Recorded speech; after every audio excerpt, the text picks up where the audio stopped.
In this video, we're going to go over what I think are some of the best ETFs, funds for new and old investors alike to consider in 2025. Now, the vast majority of these I am invested into myself, and I have always been a massive advocate for using ETFs. They're cost effective, they're diverse, and for the very vast majority of people, me included, they're probably one of the best ways to get started with investing. We're going to cover America, we're going to cover the entire world, we're also going to cover commodities, and I'm also at the end going to show you what you need to be looking for when you are considering to invest into funds and ETFs. Now, the first and best place to start is probably going to be with a global fund. Now, for the vast majority of people, again, probably just choosing a half-decent global fund, investing into that, doing it for a very long time is going to make you a good few quid. So for this, we're going to use Invesco, the Invesco All World. Now, there are two types of Invesco funds, FWRG, and I can never remember the second one, FTWG. And that's because I use FWRG. Now, that one, FWRG, is a distribution fund. That means it pays out a dividend on a quarterly basis, and that gets paid out to you in cash. You can then choose to reinvest that or take that out, whatever you want. The FTWG, the other one, is an accumulation fund. That means that it reinvests those dividends back into the fund in the background, and there is absolutely no trace of that happening whatsoever. So sometimes I get a question from people saying, how do I know it's happening? Well, it is happening. It just happens in the background. Now, both of them will perform exactly the same so long as you were to reinvest the dividend in the distribution paying one. So if you like getting a dividend because it gives you a buzz, that's why I choose that one. You know, it keeps me on track. It makes me realize I'm doing the right thing. Then choose that one. If you want a completely hands-off one, then consider the accumulation one, FTWG. Now, the reason that I've chosen these over Vanguard is because of the fees. So the fees for this fund are 0.15%. Now, the way that the fees work on the likes of Trading 2 and 2, who I use, again, it happens in the background. You get no sight of it and there's no admin required, but it occurs in the background and that fee is paid. So the more you have in that fund, obviously, the higher that fee is going to be. Now, that is compared to the Vanguard version, which is 0.22%. So it's about a third cheaper. And we'll look at a calculation in a minute in terms of how much of a difference that makes. Not a massive amount in reality, but obviously you want to squeeze every penny you possibly can out. Now, again, it's really important to be using a platform with no platform fees. So that's why I use Trading 2 and 2. And by the way, if you do use the link in my bio or promo code Neil, you will get a free fractional share as a result of doing so. And this fund is great because it covers the developing and developed world. So that means that you get exposure across pretty much the entire world. It's all the big businesses across the world. It is self-cleansing, which means that any of the businesses that are underperforming will fall out. Any of the businesses that are doing well will come in. So it's completely hands-off. And that, for the vast majority of people, is probably going to be the best approach. Next, we're going to move on to America, the S&P 500. So the S&P 500 is the biggest 503 usually businesses in America, and there is a committee that decides which businesses go into it and which ones come out. So they're doing that in the best interest in terms of performance. And again, in a bit of a way, it is self-cleansing. The bad ones go out, the good ones come in. Now, for this one, I do use the Vanguard version. I just like it. I have done for a while and I'm pretty comfortable with it. Even though the fees are slightly more than the Invesco version, I just want a bit of exposure across a couple of different businesses, fund managers. So again, there's a distribution version and an accumulation version. The distribution version is VUSA, and that has a fee of 0.07%. And the accumulation version is VUAG. Again, it has the same fees associated. Now, the Invesco one is slightly cheaper, coming in at 0.05%, and that is SPXP. There is another one that's even cheaper than that, but it is a little bit confusing, so I'm not going to go over that. You're not going to do too far wrong with choosing one of them ones. So let's have a look at how the fees do impact your portfolio. So we're going to do an example here. So if you were to put £100 in for 40 years, or £100 every single month, and get a 10% return in the Invesco fund, you would end up with £637,778.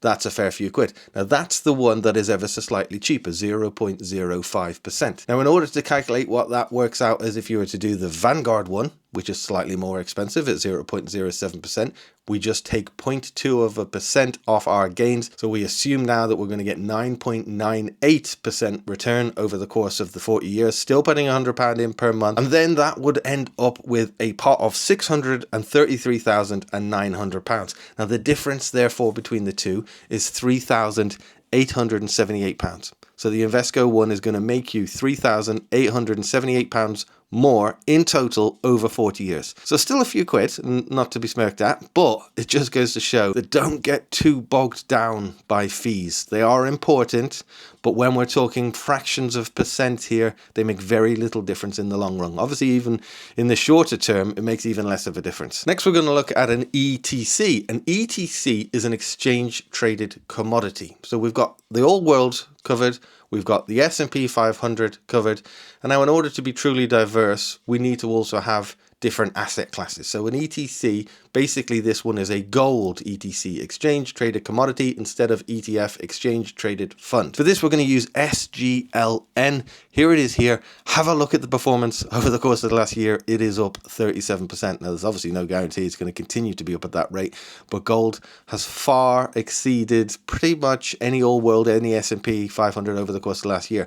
Historically, over the last 20 or so years, it has returned an average between 8 and 9%. It often gets completely overlooked and has a lot of detractors. Gold has a lot of detractors. Now, I personally have used this in the Freedom Fund pie that I've done, but I also buy physical gold as well. Reason being is because I max out my ISA. So I max it out to £20,000. If I want to invest more then into the likes of gold, I buy Britannia coins, right? Britannia 1 ounce gold coins. I've got one here. Let me grab it. This is it here, a 1 ounce Britannia gold coin. And when you buy what is legal tender, you see the king's head on it. That means that there's no capital gains tax to be paid on that. So it's a way of continuing to invest when you've sort of maxed out your ISA, if you wish to do so, or outside of an ISA. No capital gains on that. I bought that for 1,500 quid a couple of years ago. It's already worth about 2,300.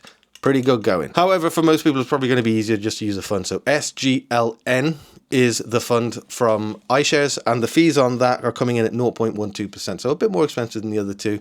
But again, not going to break the bank. And it is really good to have diversification across assets. Now, whilst we've got emerging markets covered specifically within the Invesco All World Fund, if you want to put an allocation into an actual emerging markets fund, the one that I use is VFEM. Now, there are two. VFEM is the one that pays the dividend. Again, the other one is VFEG. Now, that's an accumulation version. Now, emerging markets is countries like the Far East, and a lot of people say that there's a lot more potential growth within those countries, Brazil as well. But it does come with a significant amount of volatility. It has been up and down. This is it on Trading 2 and 2. As you can see, the performance hasn't been spectacular recently, but who knows what the future might hold.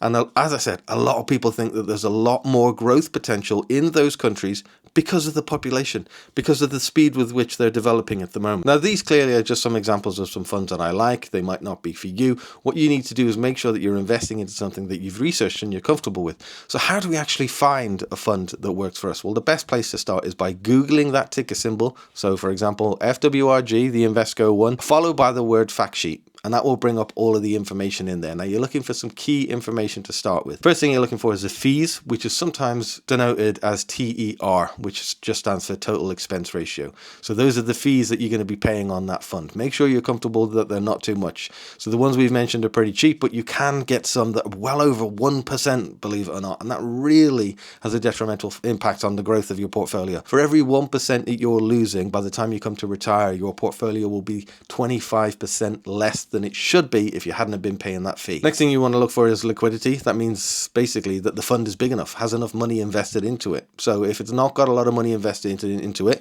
it has happened before where these funds get closed down. That doesn't mean you lose your money.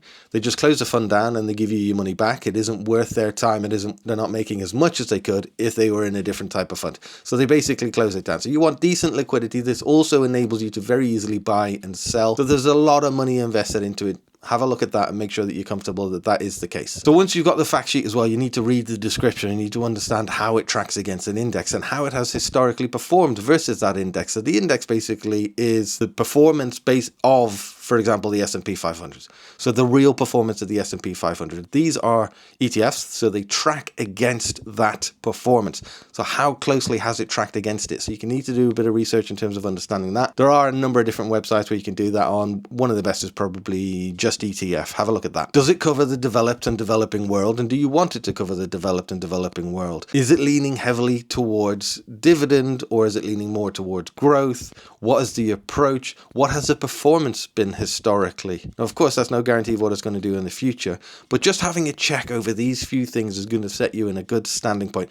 Now, it's a little bit of work up front, but really not very much at all. Once you're comfortable, you understand all of these things, you can confidently then invest into it on a monthly basis and can you continue to do so for as long as you possibly can. It's best not to tinker as much as you can because it just confuses things. It creates a greater level of admin. Also, you can't really track your performance. So it's a really good idea if you can pick one of these or one of another that you have researched and stick with it and do it for as long as you possibly can. So let me know in the comments if there's anything that I've missed, if there's any funds that you really like, or if there's anything that you want clarifying. And I really appreciate you watching today. Thanks a lot, and I'll see you all again soon.